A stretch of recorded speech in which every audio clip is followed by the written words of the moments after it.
¿Cuántos dan gloria a Dios todavía? Denle un fuerte aplauso al Señor. Vamos a prepararnos esta noche para ver la palabra del Señor. Quiero invitarle a que abra su Biblia, por favor, en Marcos, capítulo 10, verso 45. Marcos, capítulo 10, verso 45. Vamos a leer la escritura. Y el pasaje dice así: porque el Hijo del Hombre no vino para ser servido, sino para servir y para dar su vida en rescate por muchos. ¿Cuántos dicen amén, hermano? Es interesante encontrar en la escritura que el Señor dejó trazado o bien claro algunos aspectos de su voluntad de Dios bien clara, y una de ellas es que el Señor vino a la tierra con un propósito fundamental: venir a salvar, a buscar y a salvar lo que se había perdido. Pero para poder hacer eso tenía que dedicar su vida al servicio, porque buscar a alguien no es fácil, sobre todo cuando está bien perdido. No es fácil. Hay muchos mecanismos de búsqueda cuando alguien desaparece, cuando alguien se ha perdido, cuando alguien ha sido secuestrado. Hay muchos mecanismos de búsqueda. Ir a la policía, poner anuncios aquí, de repente poner anuncios en los postes, ir a tiendas y ir a vecindarios y tratar de encontrar a esa persona a la que uno está buscando. Y por supuesto la está buscando con todo su esfuerzo, porque seguramente lo ama. Pero la Biblia dice que Dios, de tal manera amó Dios al mundo, que envió a su Hijo y lo envió a buscar a todos los perdidos. Fíjese, hermano.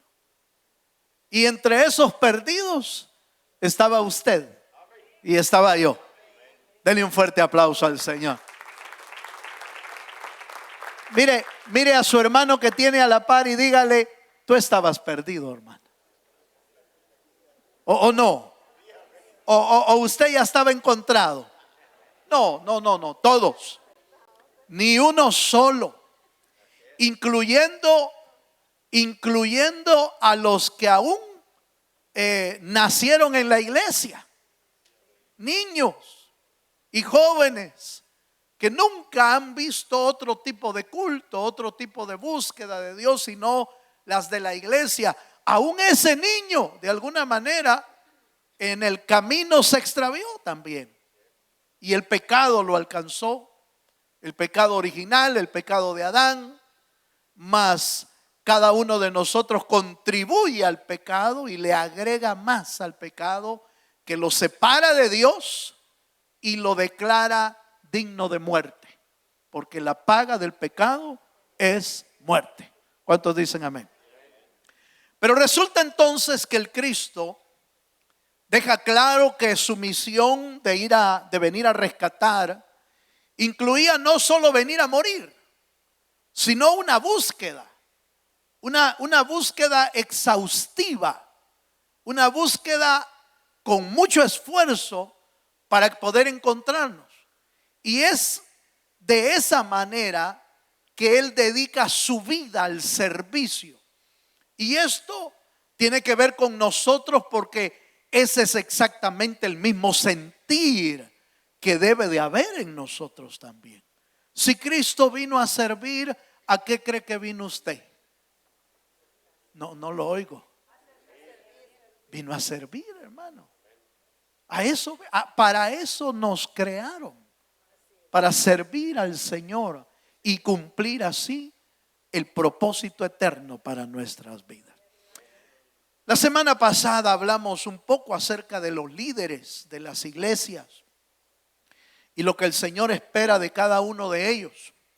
Hoy, para poder desarrollar este servicio del cual le hablo, se necesitan ciertos principios importantes.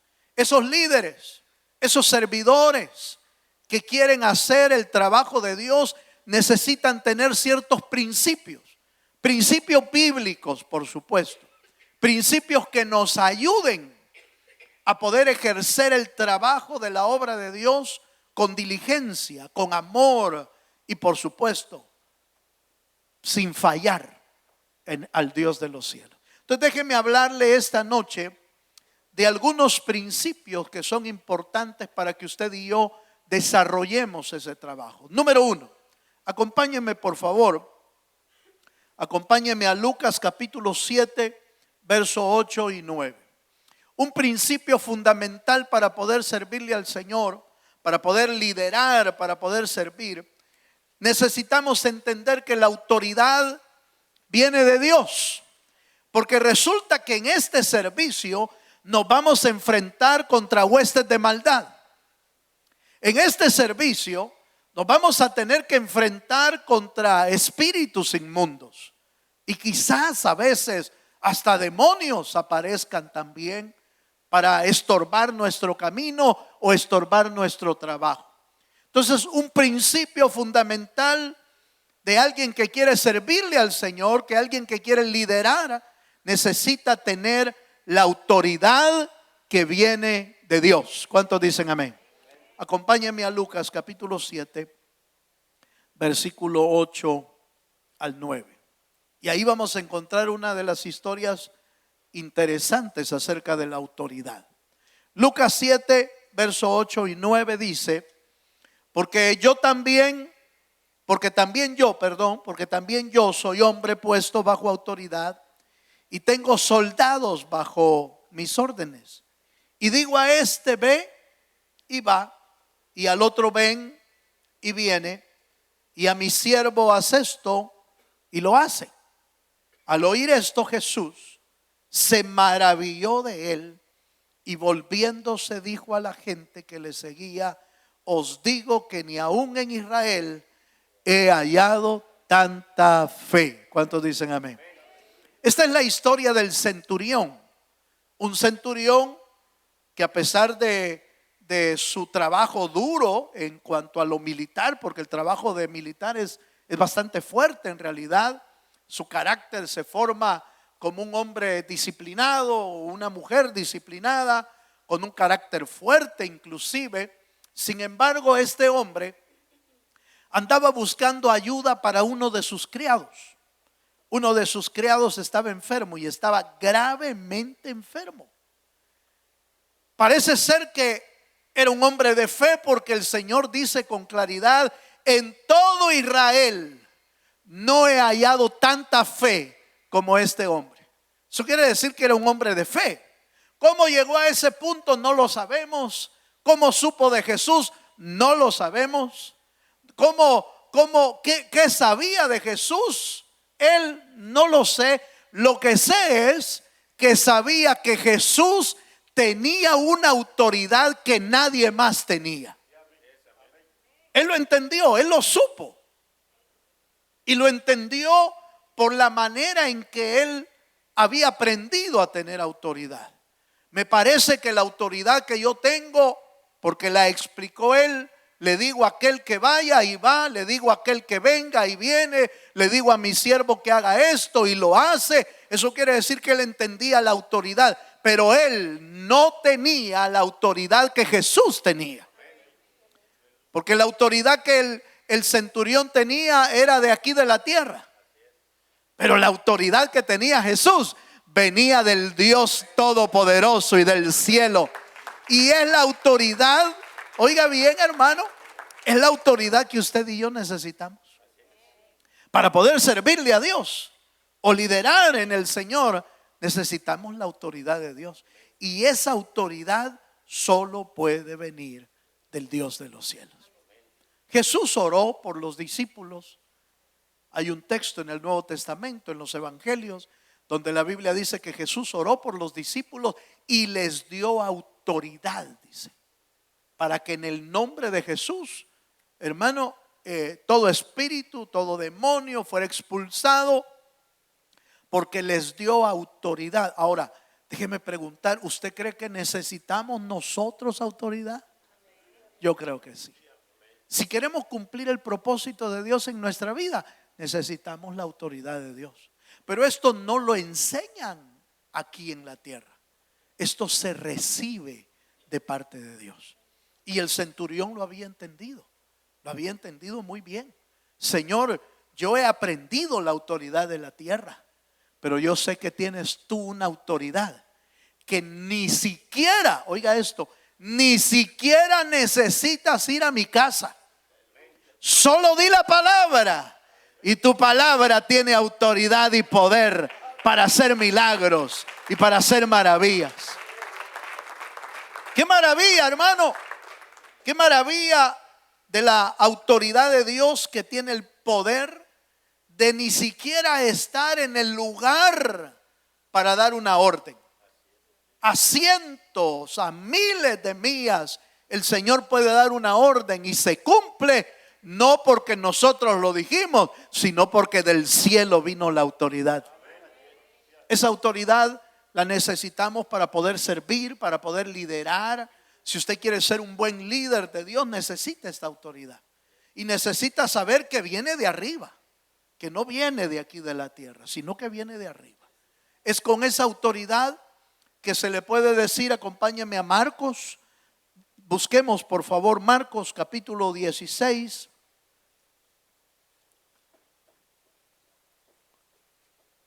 Ahí en Marcos encontramos una de las promesas de Dios, una de las delegaciones de Dios más importantes para la vida del cristiano. Marcos capítulo 16, allá por el versículo 17. Hay una delegación ahí. La delegación es ir y hacer la obra de Dios. Ese es el servicio. Y les dijo que fueran por todo el mundo predicando el evangelio. Pero en el verso 17 resalta la autoridad una vez más. Y dice: y estas señales seguirán a los que creen. En mi nombre echarán fuera demonios, hablarán nuevas lenguas, tomarán en las manos serpientes, y si bebieren cosa mortífera, no les hará daño. Sobre los enfermos pondrán sus manos, ¿y qué dice, hermano? Y sanarán. Esta es parte de la autoridad delegada de Dios. En el griego, la palabra autoridad se escribe exousia, que significa una autoridad delegada por alguien mayor. Ese es el griego, exousia. Quiere decir que no es que yo tenga autoridad. No, es una autoridad delegada. Es una autoridad enviada. Es una autoridad otorgada por alguien mayor. ¿Y quién puede ser mayor que Dios? Nadie. Ni el mismo diablo, aunque tiene poder, no tiene autoridad, tiene poder para hacer mal, para dañar. Aún el mismo enemigo se tiene que sujetar a las palabras de autoridad del Señor. Esa es la razón por la que aquellos demonios le salían al encuentro al Señor cuando lo veían pasar. Algunos salían al encuentro del Señor y le decían: Jesús, ¿por qué nos atormentas? ¿Por qué nos atormentas? Solo la presencia de Dios atormenta a los espíritus inmundos. Solo la presencia de Dios ya es un tormento para las huestes de maldad. Por eso cuando usted llega a algún lugar y tiene autoridad de Dios, mire, algo se mueve por ahí usted. Si hay algún mal espíritu por ahí, hay algún diablito por ahí moviéndose, mire, se escandaliza, se conmueven las tinieblas cuando la autoridad de Dios llega. Eso fue lo que pasó. Hoy los niños estuvieron aprendiendo acerca de Elías, fíjese, hermano. Y dentro de la enseñanza se les explicó que Elías hizo un altar con leña, con sacrificio, con piedras. Se les echó agua mucha agua al altar. Y aunque los otros sacerdotes paganos oraban a su Dios para que cayera fuego del cielo, nunca pasó nada. Nunca cayó nada.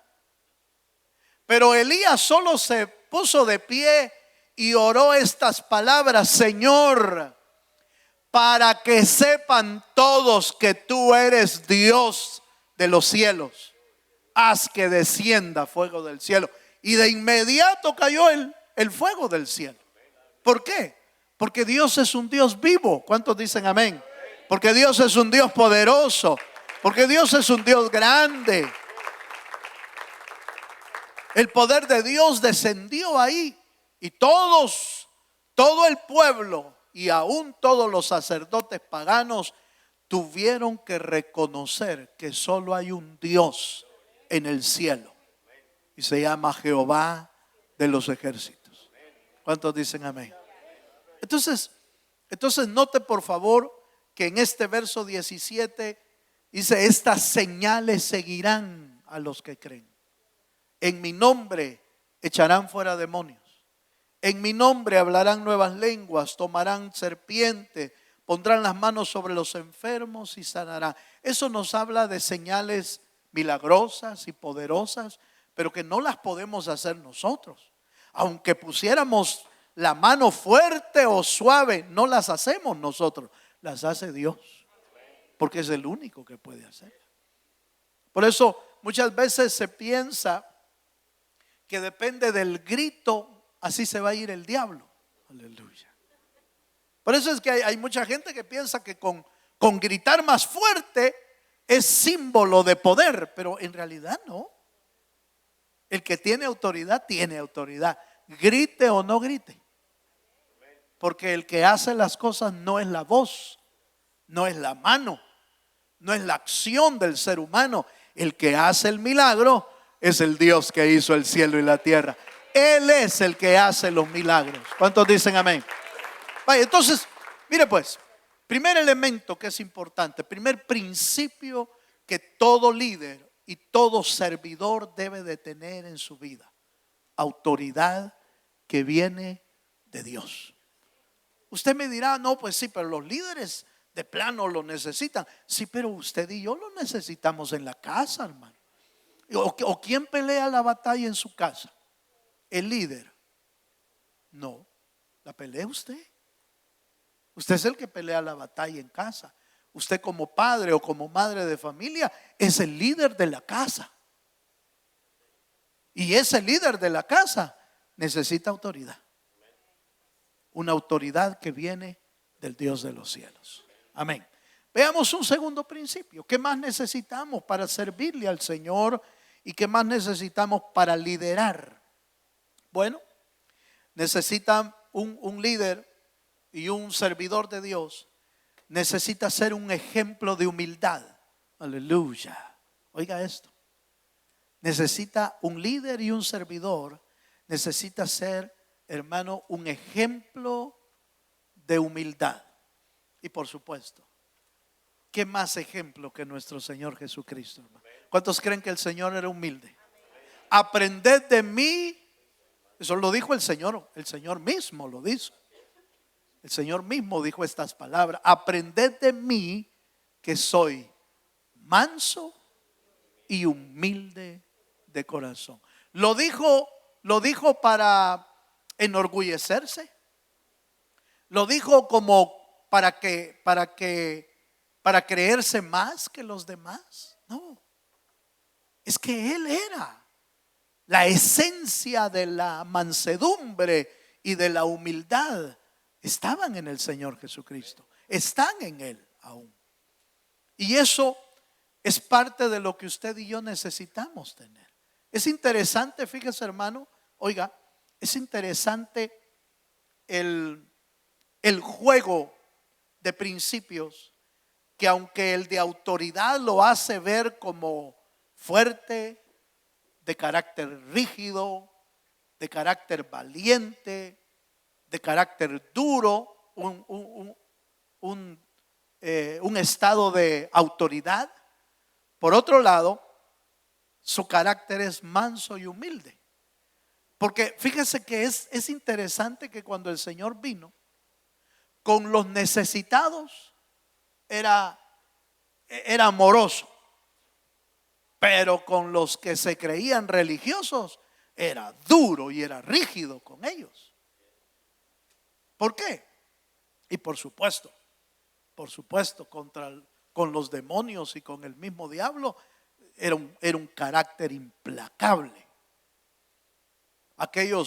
Aquel endemoniado gadareno que tenía miles de espíritu adentro, y digo miles porque su nombre era Legión, y la palabra legión significan 6,000 soldados. Eso es una legión. Entonces lo que él tenía adentro, el endemoniado gadareno, tenía 6,000 espíritus adentro. Pero con ellos no fue amoroso, no fue manso y humilde. Con ellos fue rígido. Dime tu nombre con autoridad. Dime tu nombre. Y tuvieron que decirse: Legión me llamo. Y los echó fuera. Entonces, el carácter de autoridad no significa que uno tenga que ser bravo. Míreme para acá, por favor. El tener autoridad no significa que uno sea enojado. El tener autoridad no significa que uno tenga que imponer la autoridad a alguien mostrándole que está bravo o que está enojado. No. El tener autoridad es haber recibido esa autoridad de Dios, que viene de Dios. Pero su carácter con las personas es manso y humilde de corazón. ¿Cuántos dicen amén? Entonces, mire, veamos un texto. Filipenses capítulo 2, verso 3 al 5. Filipenses 2, voy a leer del verso 3, dice: nada hagáis por contienda o por vanagloria, antes bien con humildad, estimando cada uno a los demás como superiores a él mismo, no mirando cada uno por lo suyo propio, sino cada cual también por lo de los otros. Haya pues en vosotros este sentir que hubo también en Cristo Jesús. ¿Cuántos dicen amén? En este pasaje de humildad se logran ver algunos detalles interesantes. ¿Qué es ser humilde? Bueno, pues ser humilde no es ser pleitista, porque ahí lo dice: nada hagáis por contienda. Entonces la gente pleitista no es humilde. Diga conmigo, nada hagáis por contienda. No haga nada peleando. No haga nada por pelear. No haga nada para que el otro se sienta mal. No haga nada, porque eso no es humildad. No hagas nada por contienda o por vanagloria. Lo entendemos también. Vanagloria es echarse honor y gloria a nosotros. En el servicio de la obra de Dios, el único que debe de llevarse la gloria es el Señor. Es el Señor. No, ninguno de nosotros se la debe de llevar, aunque hayamos hecho un buen servicio, aunque hayamos hecho un buen trabajo. La gloria debe de ser para el Señor. Y bien hace cuando alguien sin mala intención, voy a hablar de los sin mala intención, porque hay gente que lo hace con mala intención. Hay gente que se le puede acercar y le dice: mira vos, qué bien lo estás haciendo, vos sí que de plano sos bueno. Puede haber gente con mala intención, pero como de esos no hay, entonces no voy a hablar de ellos. Pero imagínense que alguien sí se acercó a usted con buena intención para resaltar el buen trabajo, el buen servicio, el carácter de humildad que se le ve. Y entonces le dice: mire, hermano, qué bonito el trabajo que usted hizo, qué bien le quedó, qué buen trabajo. Por ejemplo, los maestros que están ayudándonos aquí todos los días están haciendo un trabajo fenomenal, hermano. Y no tengo mala intención, aleluya, pero están haciendo un trabajo, hermano. Mire, desde las 9 de la mañana hasta las 12:30 del mediodía están aquí con todo ese montón de muchachitos, hermano. Si son un montón. Y no están quietos, hermanos. Si es que andan para arriba y para abajo, hacen una clase, después salen para jugar, después están en manualidades, después están en comida, después están cantando y los llevan así, mire, así van, así andan, hasta que al final se reúnen todos aquí. Al principio y al final se reúnen a todos aquí. Y qué bonito es verlos, hermano, que a su temprana edad están oyendo de la palabra del Señor. Qué lindo es oír que a su temprana edad se les está hablando del Dios vivo y del Dios verdadero. Eso no tiene precio, hermano. Por favor, no sé si me entiende esta parte, pero eso no tiene precio. Que podamos sembrarle una palabra de Dios a esta altura de la edad que tiene. Algunos de ellos no se les va a olvidar nunca las escuelas de verano. Van a crecer sabiendo lo que el Señor sembró en sus corazones. Y eso es parte del trabajo que los maestros hacen. Un buen trabajo. Pero ¿qué es lo que normalmente hace un hombre o una mujer humilde? ¿Qué es lo que hace? Cuando aún le dan palabras buenas y le dicen: mire, qué buen trabajo el que está haciendo. Normalmente el humilde dice: pues para el Señor sea la gloria y la honra, porque Él es el que la merece. Esa es parte de la humildad. Esa es parte de entender que en realidad solo somos servidores de Dios, pero el que se merece la honra es el Señor, que nos rescató a nosotros primero. Porque a saber a dónde estuviera usted y yo, hermano. Si Cristo no te hubiera rescatado, ¿dónde crees que estuvieras? Ahorita estuviera en la playa. A saber si enterrado estuvieras ya. Y no en la playa. Sí, hermano. A saber qué cosas hubiera hecho el diablo ya con nosotros. Nos hubiera hecho pedazos. Si usted y yo estamos aquí, es porque somos un milagro de Dios, hermano. Somos un milagro viviente de lo que Dios ha hecho en nuestra vida. Entonces, ¿de qué? ¿De qué hemos de enorgullecernos? ¿De qué? Si estamos aquí por la pura misericordia. Si estamos aquí por la pura gracia de Dios. Tienes lo que tienes por la pura misericordia de Dios. Eres lo que eres por la pura misericordia de Dios. Eres salvo por la pura gracia del Dios de los cielos. ¿De qué nos podemos enorgullecer? Entonces nos conviene, para servirle al Señor, nos conviene ser humildes. No hagas nada por contiendas, no hagas nada por vanagloria, sino antes bien mira a los demás como superiores. Mire, el humilde siempre ve a los demás como superiores. Eso es lo que hace el humilde. Entonces, esa es la manera que Dios quiere que usted y yo le sirvamos al Señor. En todo lo que hagamos debemos servirle con corazón humilde. ¿Cuántos dicen amén? Número 3. Tercer principio.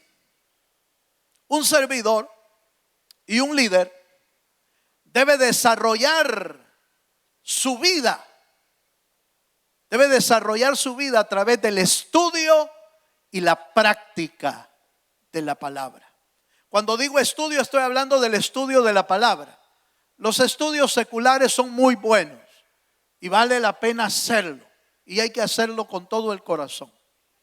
Pero si hay algo más que podemos estudiar y que nos sirve para esta vida y para la vida eterna, es el estudio de la palabra de Dios. Eso nos desarrolla en nuestro interior. Un buen servidor que no conoce la palabra no es buen servidor. Porque la palabra de Dios te equilibra. La palabra de Dios te alumbra. La palabra de Dios te guía. Por eso la Biblia dice: lámpara es a mis pies tu palabra. ¿Por qué? Porque te va guiando. La palabra de Dios te va guiando en cosas que uno no sabía y que por ignorancia inclusive cometía errores y pecados.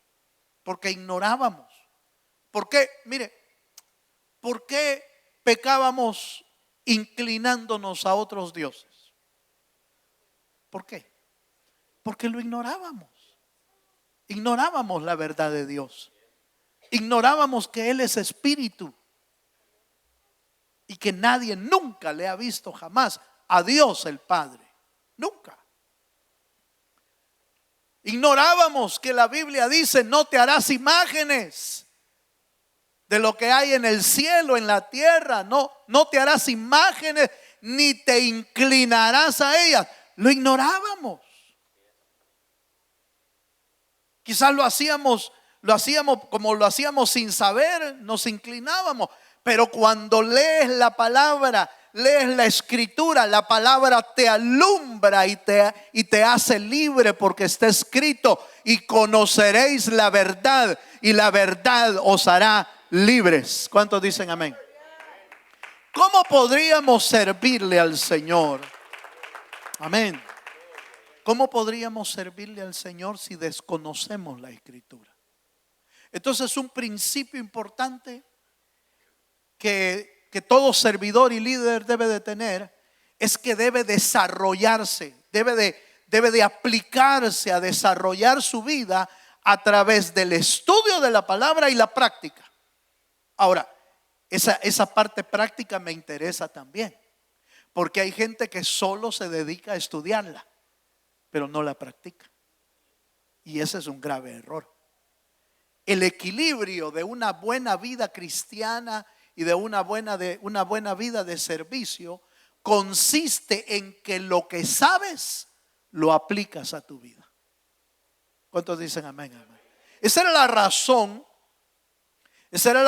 por la que los fariseos andaban más perdidos, hermano, que la Llorona. Aleluya. No sé si sabe quién es la Llorona, ¿va? En algunos países de Centroamérica y otros hay un personaje ficticio de leyenda llamada la Llorona. Y ya no voy a hablar de la Llorona, no se preocupe. Y los hijos andaban perdidos, y por eso andaba así, perdida también. Mi punto es que los fariseos y los escribas habían oído las escrituras, las leían permanentemente y con mucho esfuerzo, pero no practicaban nada de lo que leían. Entonces, conocer las escrituras sin practicarla te da una vida equivocada, te da un error de vida. Porque lo que hace que nuestra vida se equilibre es que la palabra la empezamos a poner en práctica. Por ejemplo, la Biblia dice que debemos perdonar a nuestros hermanos. ¿Así lo dice, hermano?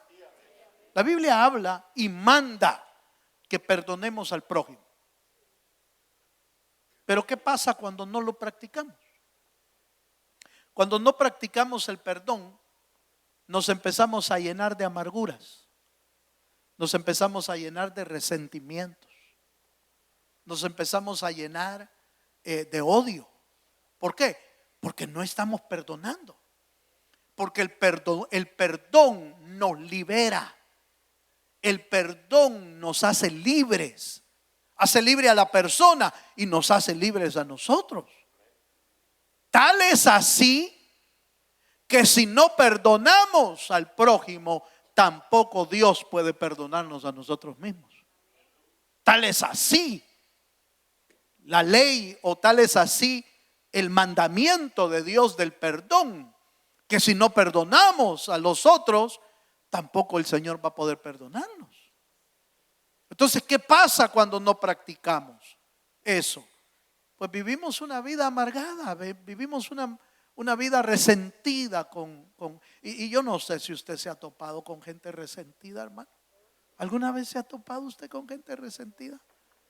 Qué feo, hermano, qué feo se oyen, fíjese, hermano. Porque siempre están hablando mal del prójimo. Siempre están hablando del resentimiento que tienen. Siempre están hablando de la herida. Siempre están, con todo respeto voy a decir eso, siempre están rascándose la herida y se lastiman más con lo que hablan.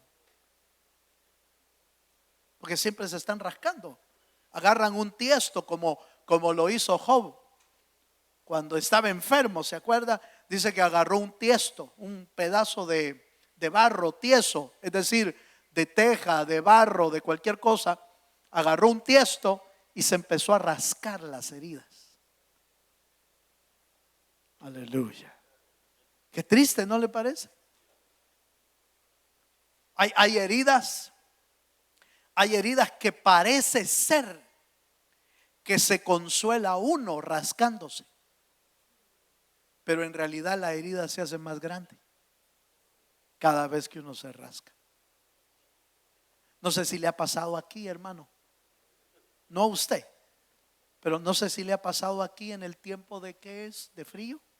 Sí, me parece que el tiempo de frío es cuando uno empieza a encender la calefacción y el olor de la calefacción es media rara, y como ya está comenzando el frío y la calefacción de repente le reseca a uno la piel, ¿sí? Le reseca a uno la piel y empieza a rascarse. ¿Le ha pasado eso? No estoy hablando de heridas de allá afuera, no, y empieza uno a rascarse y se ha dado cuenta que mientras más se rasca, se siente bien uno. Oh, no, mire, no se haga que ya lo pasó a usted. Se rasca uno porque la piel se está resecando. Entonces se empieza a resecar, se empieza a rascar, pero qué rico se siente, ¿va? Pero se empieza a herir la piel uno. Eso es exactamente, hermano, eso es exactamente lo que le pasa a los resentidos. Se rascan y se hieren más la vida. Entonces, la vida práctica del evangelio consiste en desarrollar su vida a través del estudio de la palabra, pero a la par llevar una vida práctica de lo que uno está aprendiendo. Porque si no lo practica, lo único que le va a crecer es la cabeza. Y se hace uno cabezón, pero sin vida práctica. Y eso no sirve de nada. ¿Cuántos dicen amén? Perdone que hable así, pues, perdone. Pero si usted y yo queremos ser un buen líder y un buen servidor, necesitamos aplicar este principio. ¿Cuántos dicen amén? Amén. Y número 4, para que me alcance bien el tiempo. ¿Leímos texto ahí, hermano? No va. Leamos uno, pues. Romanos 12, versos 6 al 8. Así es como se desarrollan los dones, los talentos, la vida de uno se desarrolla de esa manera, a través del estudio y la práctica. Romanos 12, 6 al 8 dice: de manera que, teniendo diferentes dones, según la gracia que nos es dada, si el de profecía, úsese conforme a la medida de fe, o si de servicio, en servir. El que enseña, en la enseñanza. El que exhorta, en la exhortación. El que reparte con liberalidad y el que preside con solicitud. El que hace misericordia con alegría. En otras palabras, lo que te han dado, úsalo, practícalo, porque es la manera de desarrollarlo. No puede uno desarrollar sus dones y sus talentos si no los practica. Primero, si no los conoce, si no lo sabe qué son.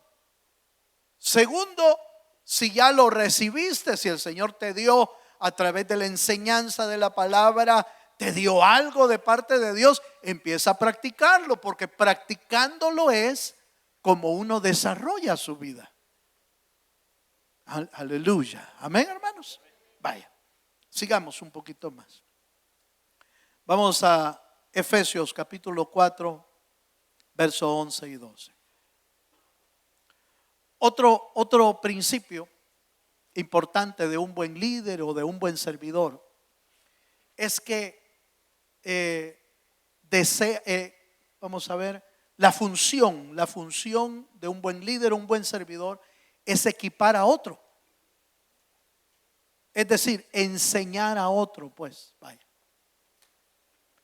Si usted ha sido enseñado por Dios en algo, no se quede con lo que usted aprendió. Enséñelo a otro. Ese es un principio de dar de gracia de alguna manera de lo que de gracia hemos recibido, ¿verdad? Y Efesios 4:11, hablando de los ministerios y del trabajo que hacen, dice: y él mismo constituyó a unos apóstoles, a otros profetas, a otros evangelistas, a otros pastores y maestros, a fin de perfeccionar a los santos para la obra del ministerio, para la edificación del cuerpo de Cristo. La razón de la existencia de los 5 ministerios es para trabajar con el cuerpo de Cristo.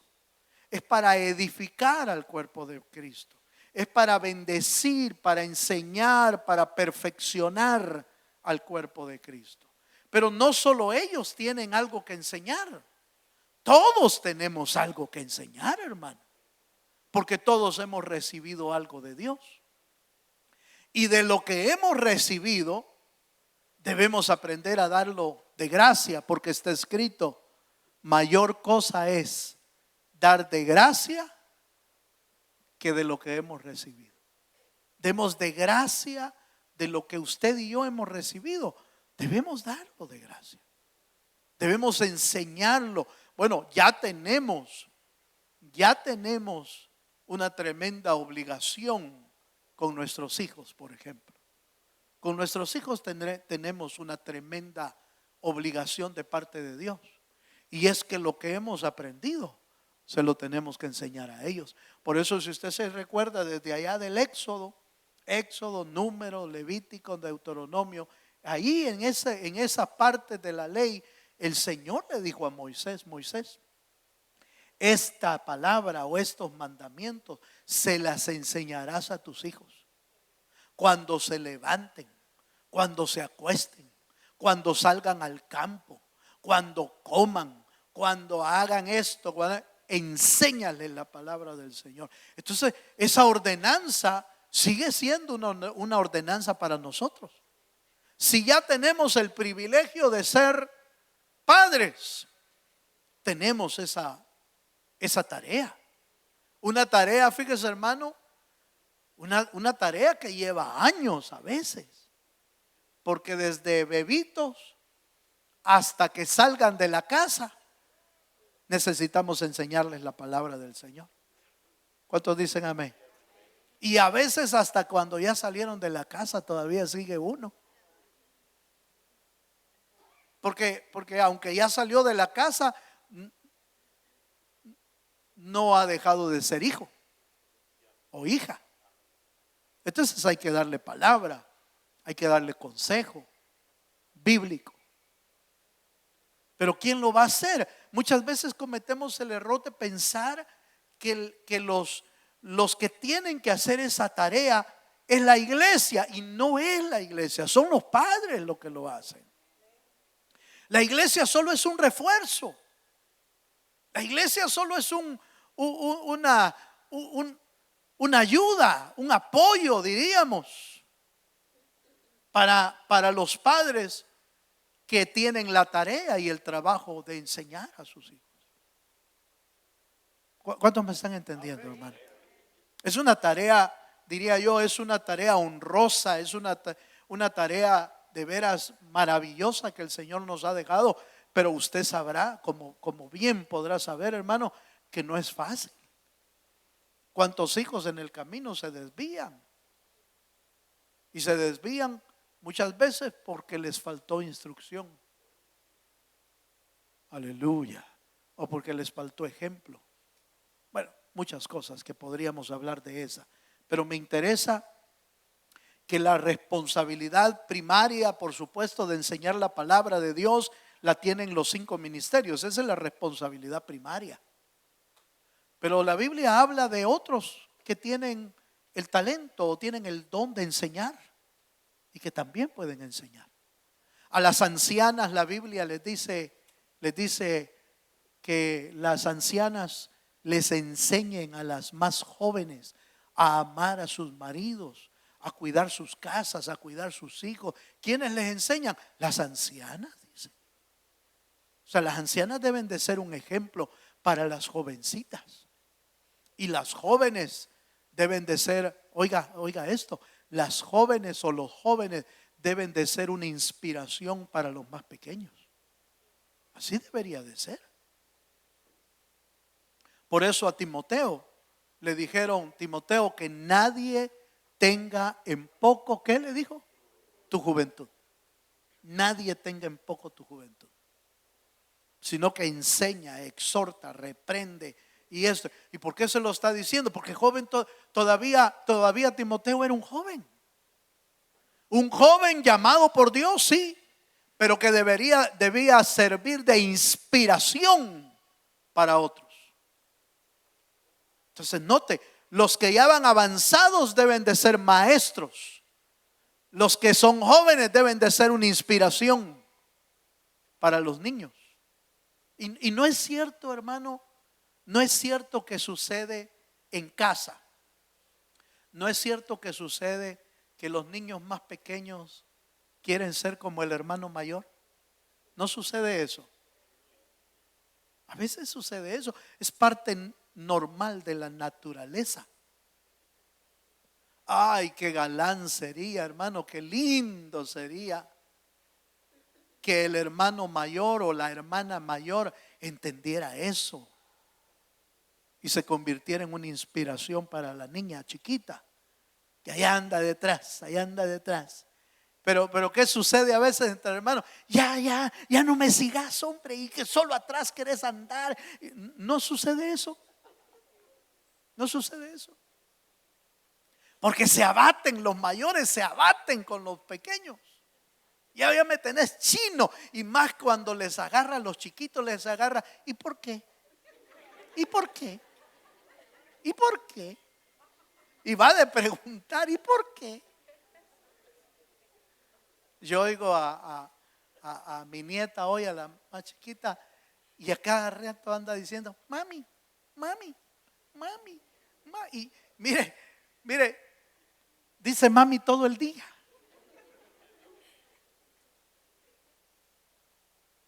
Pero qué lindo fuera que los hijos mayores entendieran que pueden ser un ejemplo y pueden ser un modelo para los chiquitos.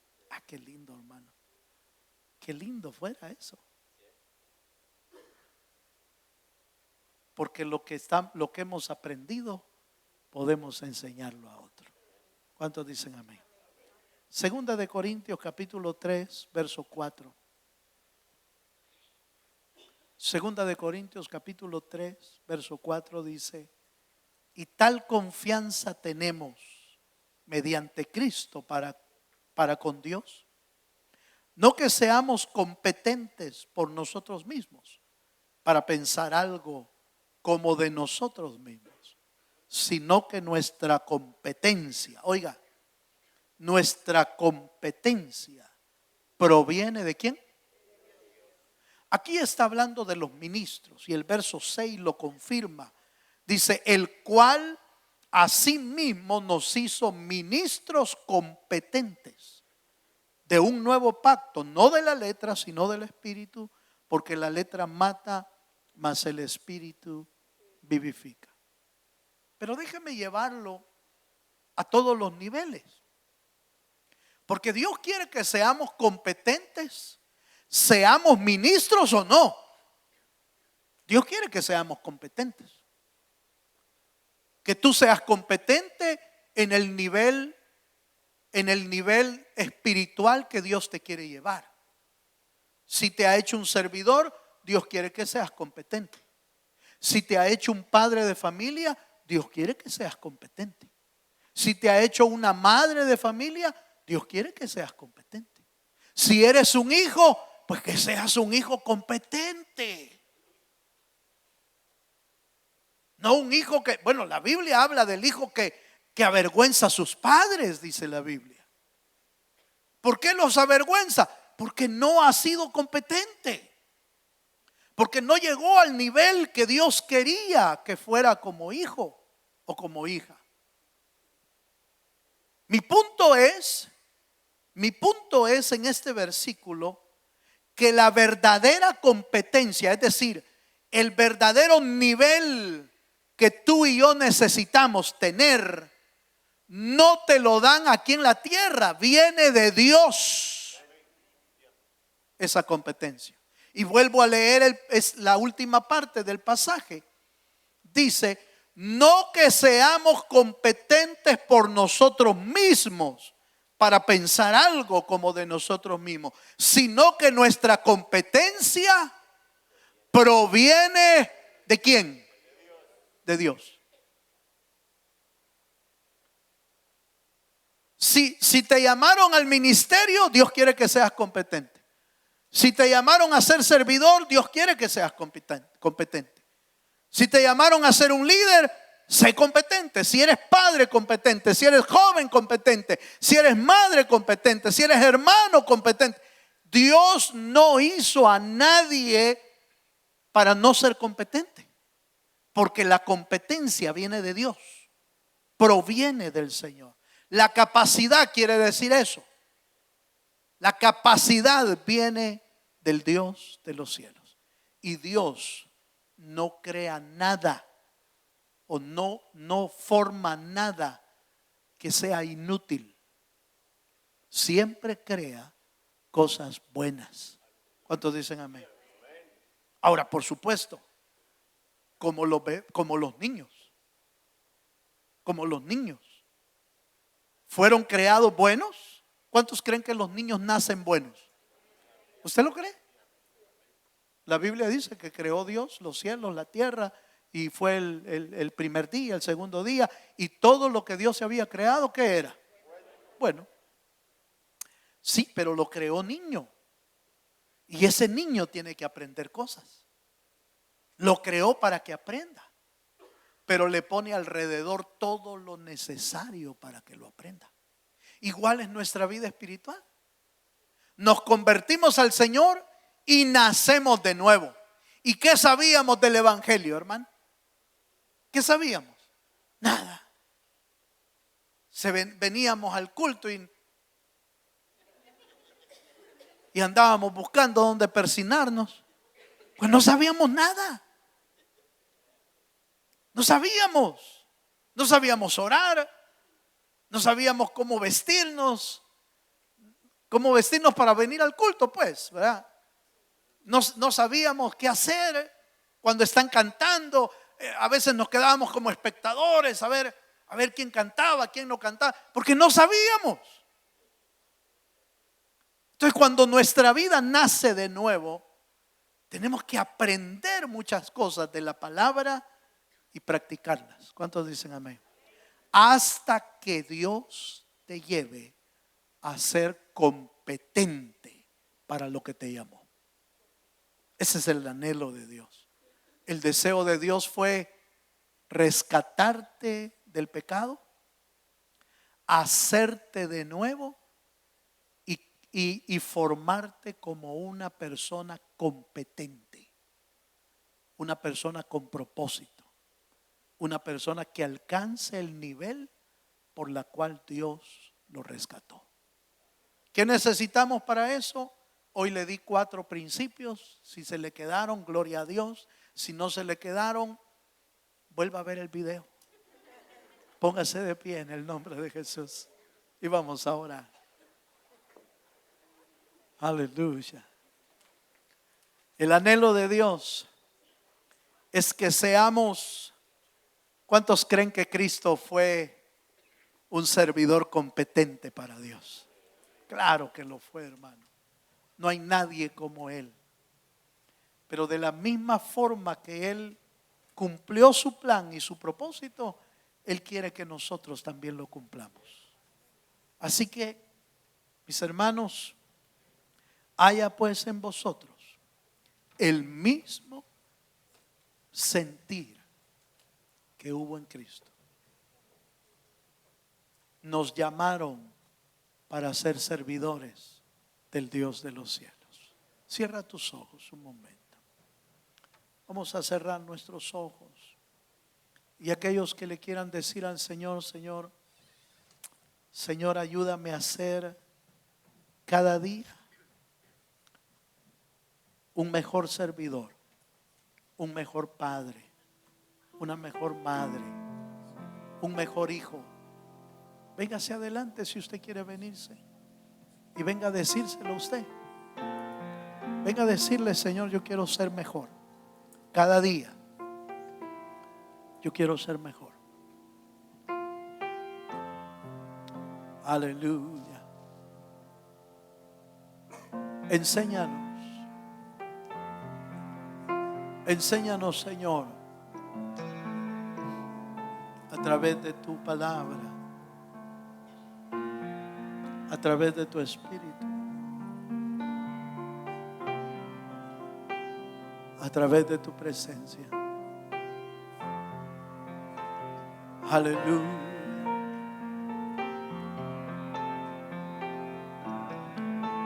Oh, en tu nombre, Señor.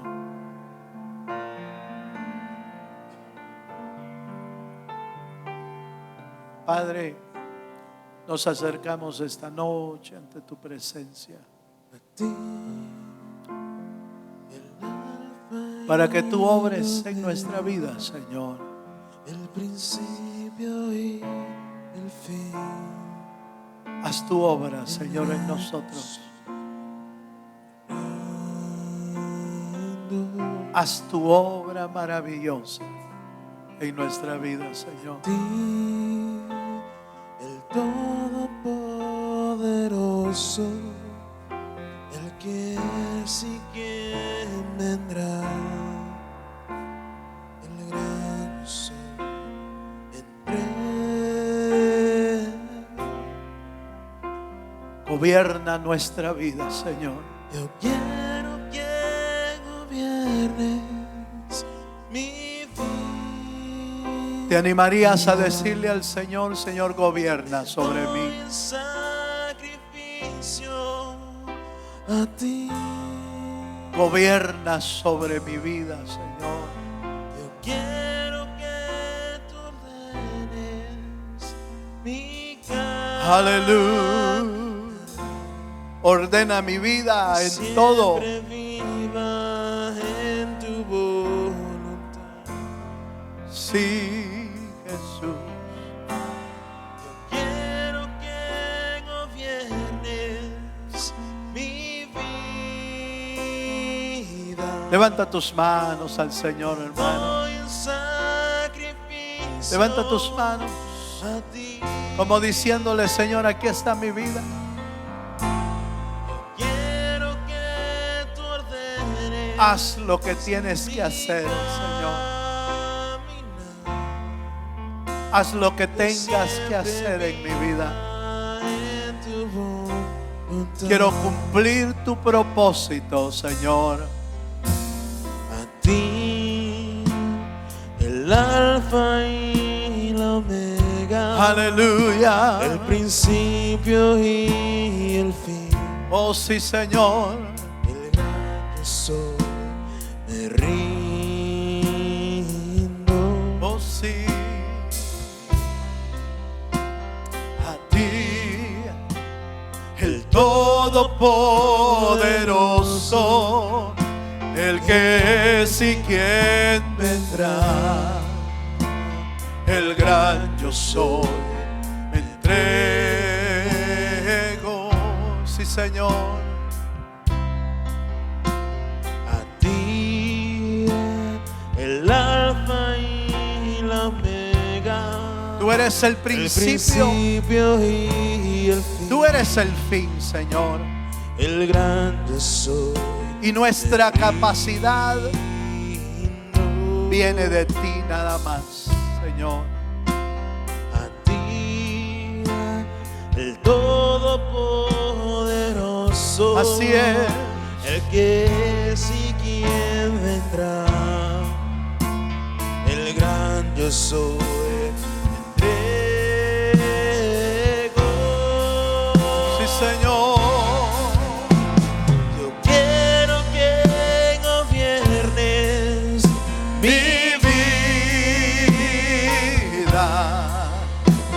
me doy en sacrificio a ti. Yo quiero que tú ordenes mi caminar, que siempre viva en tu voluntad. Yo quiero que gobiernes mi vida. Me doy en sacrificio a ti. Yo quiero que tú ordenes mi caminar. Una vez más, díselo al Señor. Que siempre viva. Oh, yo quiero, en tu Señor, yo quiero. voluntad. Yo quiero que tú gobiernes mi vida. Yo quiero que gobiernes Mi vida me doy en sacrificio a ti. Yo quiero que tú ordenes mi caminar, que siempre viva en tu voluntad. Así es, Señor. Yo quiero que gobiernes mi vida. Me doy en sacrificio a ti. Yo quiero que tú ordenes Mi caminar, que siempre viva en tu voluntad. ¿Quieres levantar un momento tu mano y conmigo y hacer una oración? Padre, oramos esta noche pidiéndote que gobiernes nuestro corazón. Señor, ordena nuestros pasos, ordena nuestra vida, Señor. Queremos cumplir tu propósito por la cual tú nos rescataste. Queremos cumplir el propósito por lo cual tú nos salvaste. Señor, esta noche, con nuestra mano levantada, oramos pidiéndote que seas tú, Señor, el que envíes tu autoridad, envíes tu palabra, envíes tu dirección, envíes a nuestra vida la humildad de tu Hijo amado Jesús. Enséñanos a servirte. Enséñanos a ser buenos líderes, buenos servidores. Enséñanos a ser un buen pueblo de Dios. Enséñanos a ser buenos padres, buenos hijos. Señor, enséñanos a través de tu Espíritu. En el nombre de Jesús.